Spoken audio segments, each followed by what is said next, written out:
Hello everybody, today is April 21st, 2026, and I am in Kirkland, Washington, about to swap out a screen in the kiosk to the new high bright screens by Mimo, which look very nice. Anyway, I guess let's get to it so we're not wasting any time.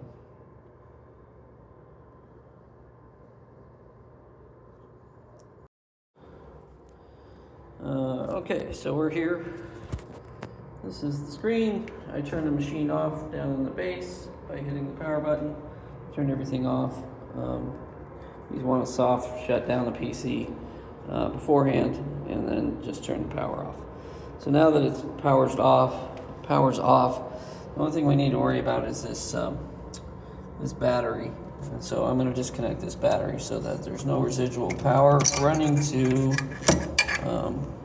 to the screen, because it is 12 volts and that battery supports 12 volts devices. Anyway, so next step will be to get these parts off of this metal bracket, and then get the metal bracket off the back of the screen, and then get the screen brackets in all four corners out, loose to where I can pull the screen out. And I'll kind of touch base as I do it. First board to start removing is this one, because behind it is a mounting screw. Also behind, actually it's not behind it, so that's the only one we have to remove off the panel. But I think maybe the bug block as well, if I remember right, which is this one. Okay, so this board revealed that screw, undid it, unscrewed that one there, and then this exposed one already here, and then the last one is right there underneath where the bug block driver was tucked in. We have to take this bracket off and unscrew that one. This should free up the entire bracket, and then we have to figure out wiring. At this point, the bracket is removed from the back of the screen. So now the screen, it would be free to come out, and I think I'm going to pull it out from this way, except for it can only come out so far before it's going to run into stuff. So we'll have to kind of jockey it out of there. So I'm going to remove these two screws or nuts, these two nuts, and then on the bottom, those two nuts and those two nuts. Unplug the wires to the screen, and then remove it. And then I'll have to swap the brackets.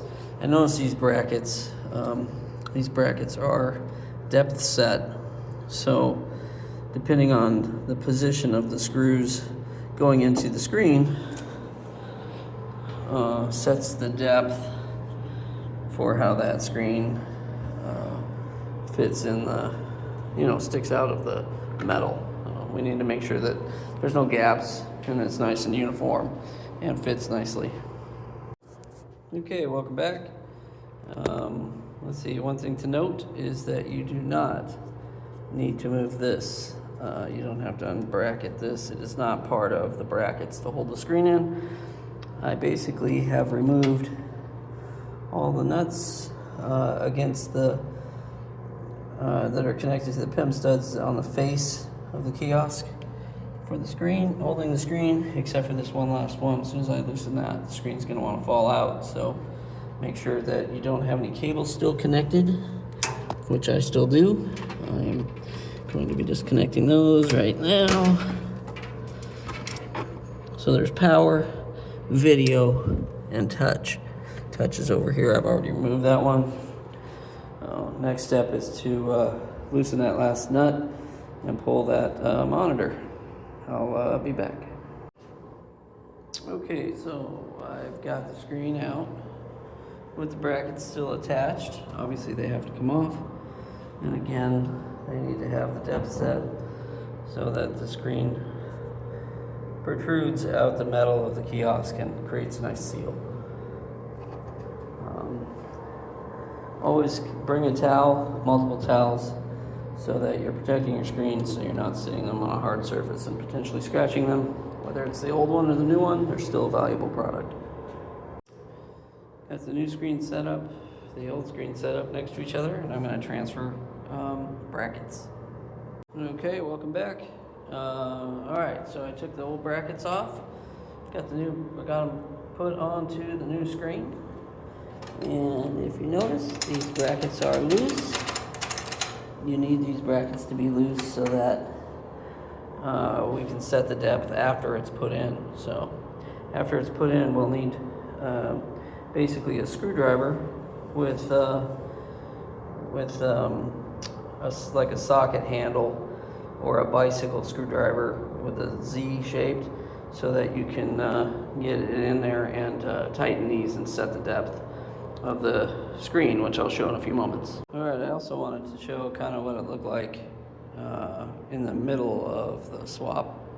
So just so you know, that thing kind of slides there. Just sits there. The boards are sitting loose there at the moment.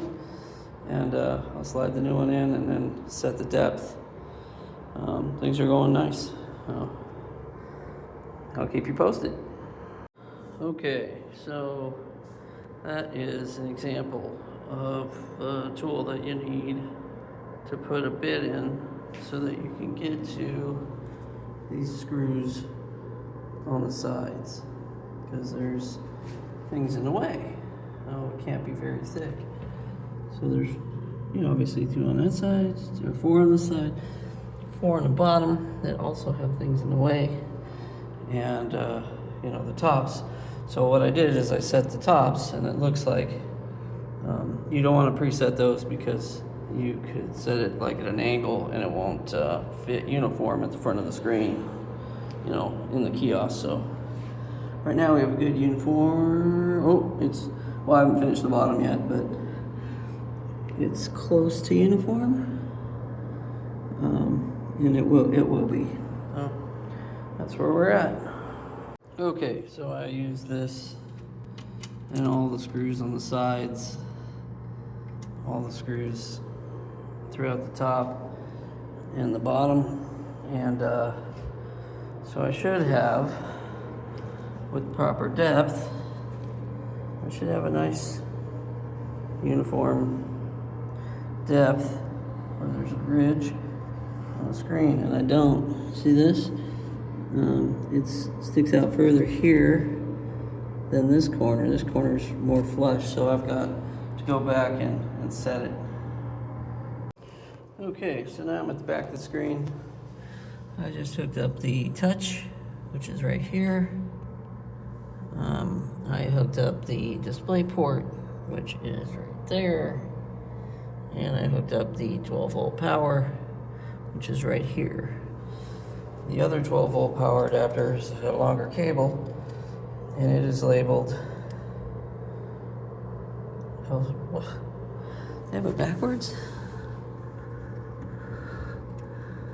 Oh, LCD. Alright, so this says labeled LCD. This one is labeled LED. So LED goes to here, LCD goes to here, which is for the lighting. Alright, gonna pop these wires back together, make them secure so they can't come loose, and then obviously put the bracket on and shore it up and do a final test. Power it on. Okay, so we're back.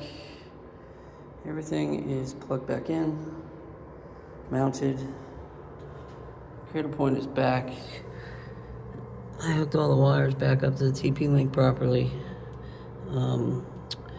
Supposedly when this comes back online, there's a good chance that they're done with their Mac change and we can get this thing tested.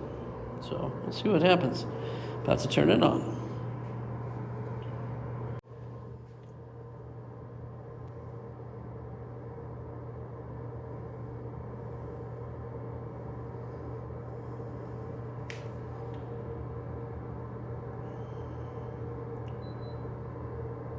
Hello. We got a nice bright logo.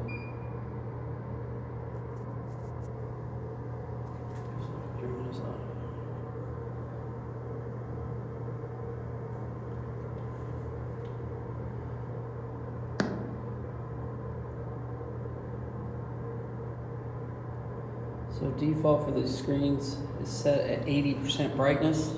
I guess it's, I don't.